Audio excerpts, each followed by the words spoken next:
This video is part of our applications of supply and demand. By the end of this video, we're going to be able to determine consumer surplus, producer surplus, and social surplus for an entire market and to indicate that surplus on a supply and demand graph.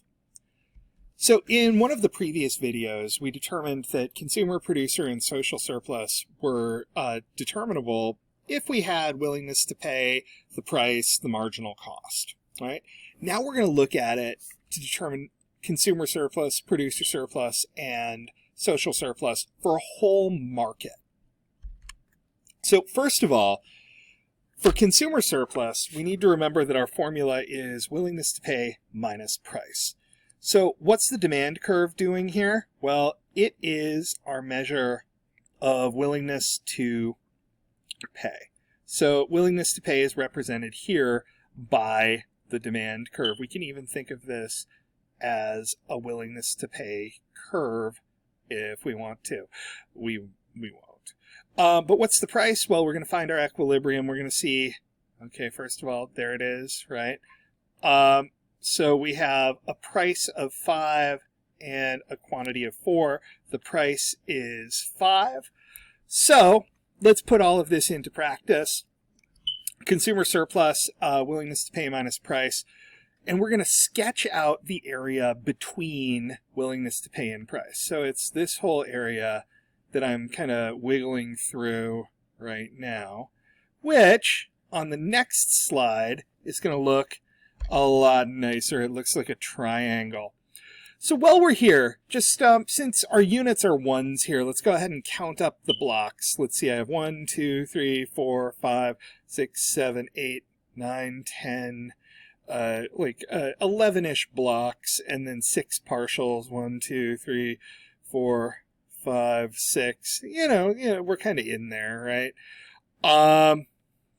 So as far as that goes, we should have, approximately,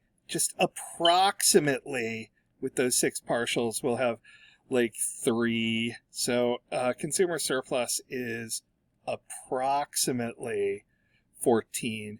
Don't rely on this, though. We can use the formula to find the area of this triangle. It's 1/2 the base times the height. Our base is 4. That's right here, right? From here to here, that's our base. Our height is 12 minus 5. There's our height. So that's going to be 1/2 of 4 times 7. Multiply that together, that's half of 28. That is 14. Right? So consumer surplus is 14, just as we estimated it a little bit earlier. Right? Then let's take a look at producer surplus. We still have the same equilibrium, that's not going to change, but keep in mind our marginal cost is represented using the supply curve. So supply is your marginal cost curve. So we want to sketch out, and let me just change ink colors here. We want to sketch out the area between the supply curve and the price. So again, I'm wiggling out here a little triangle. Let's make this look a little nicer. There we go. So we have, again, the area from the price on down to the supply curve. Now, let's, just as a sanity check, let's count the blocks. I see like 6 whole blocks and then 4 partials. So that's approximately 2, roughly. So we're looking at maybe producer surplus around 8. Again, don't rely on this. It won't work every time. But we're still going to use the formula for the area of a triangle. So our height is going to go from 5 down to 1. So our height is 4. Our base is still 4, going from here to here. So half of 16 ends up being 8. It turned out we were right. So consumer surplus was 14, producer surplus was 8. If we want to add up our total surplus, we can do that just by adding consumer surplus to producer surplus. It's the area from the demand curve all the way down to the supply curve. That's going to give us 22. And if you want to, you can count the blocks to see Nothing too crazy. This video or this image is useful just if you want to grab a screenshot with everything labeled very nicely for you. So feel free to do that.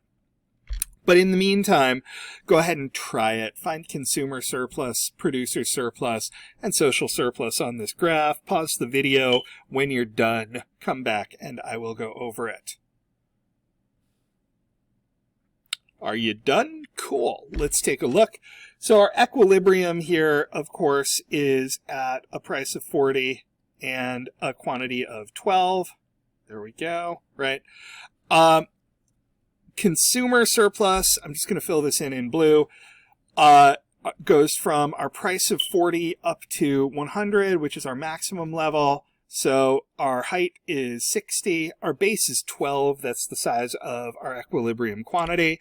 Half of 12 times 60 is half of 720 is 360. I cannot emphasize how little I want you to count these blocks just to be sure, though. For producer's surplus, we have the same base of 12. Our height goes from 40 down to 20. So that's going to give us a height of 20. Half base height is half of 12 times 20. That's half of 240. That gives us 120. And then if we want to do social surplus, we're just going to take those two numbers and add them together. We have 360 plus 120. That gives us 480. And just to double check if we want to, we could take this whole triangle here, like the one from 100 down to 20 over to 12, all right? And so half, the base is 12, the height is 80, right? So let's see, 12 times 80 is 960, which is 480. So it doesn't matter if we're breaking the triangle up into two little triangles, one blue one, one red one, or if we just calculate it as one big triangle, we're still going to come up with the same answer. There we go. We haven't had a smiley guy in a while. There we go. All right. Thanks, everybody.